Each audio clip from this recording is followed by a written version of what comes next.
Gimana kalau ternyata cara paling ampuh buat ngelawan perubahan iklim itu bukan cuma lewat sains, tapi lewat iman? Nah, di Indonesia ada sebuah gerakan yang luar biasa banget, di mana ajaran-ajaran agama yang udah kuno justru jadi bahan bakar buat aktivisme lingkungan modern. Dan ini semua terjadi langsung di ruang kelas. Oke, ayo kita bedah bareng-bareng. Jadi gini, di ribuan sekolah Islam atau yang kita kenal sebagai madrasah, di seluruh penjuru negeri, para siswa itu nggak cuma belajar soal fotosintesis dan siklus karbon. Mereka juga diajarin gimana konsep-konsep ilmiah ini nyambung banget sama tugas mereka sebagai penjaga bumi, sebuah peran yang ya berakar kuat dalam keyakinan mereka.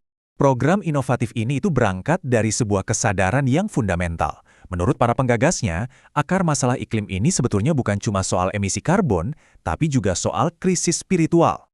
Nah, yang menarik banget dari ayat Al-Quran ini adalah gimana ayat ini jadi landasan teologis dari seluruh gerakan. Di sini kan dibilang jelas banget ya, kalau kerusakan lingkungan di darat maupun di laut itu ya akibat ulah tangan manusia. Jadi ini ngeframe masalahnya bukan sebagai kecelakaan, tapi sebagai konsekuensi dari perilaku kita yang mungkin eksploitatif dan lupa sama kesadaran spiritual. Nah, untuk merespons krisis spiritual ini, Kementerian Agama Indonesia nggak tinggal diam. Mereka meluncurkan sebuah respons yang cukup berani dan didukung penuh oleh negara, yang mereka sebut ekoteologi. Intinya, ekoteologi ini adalah gabungan dari dua bidang yang kuat, ilmu ekologi dan ajaran teologi. Idenya sederhana tapi dalam banget.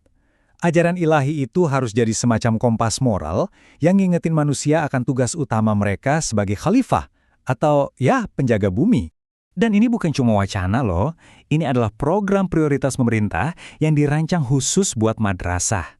Tujuannya adalah untuk menyatukan nilai-nilai kepedulian lingkungan langsung ke dalam kurikulum pendidikan agama. Ya, intinya mengubah cara pandang generasi berikutnya tentang hubungan mereka dengan alam. Nah ini nih contoh yang ngejelasin perbedaannya banget.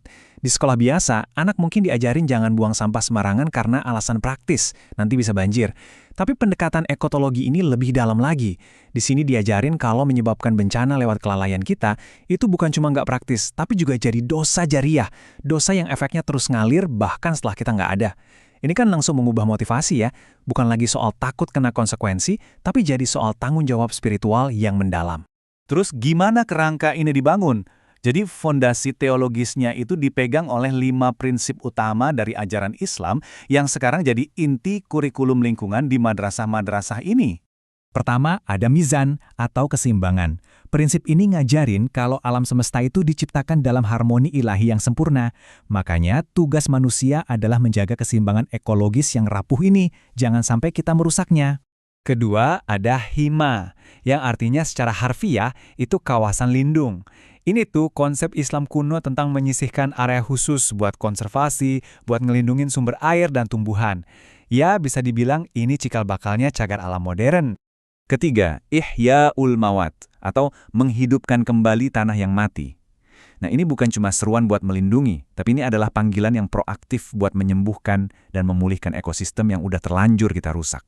Keempat, larangan fasadun fil ardi, yang artinya menyebabkan kerusakan di muka bumi. Ini tuh kayak garis merah teologisnya gitu loh. Sebuah batasan moral yang tegas banget terhadap segala bentuk perusakan lingkungan.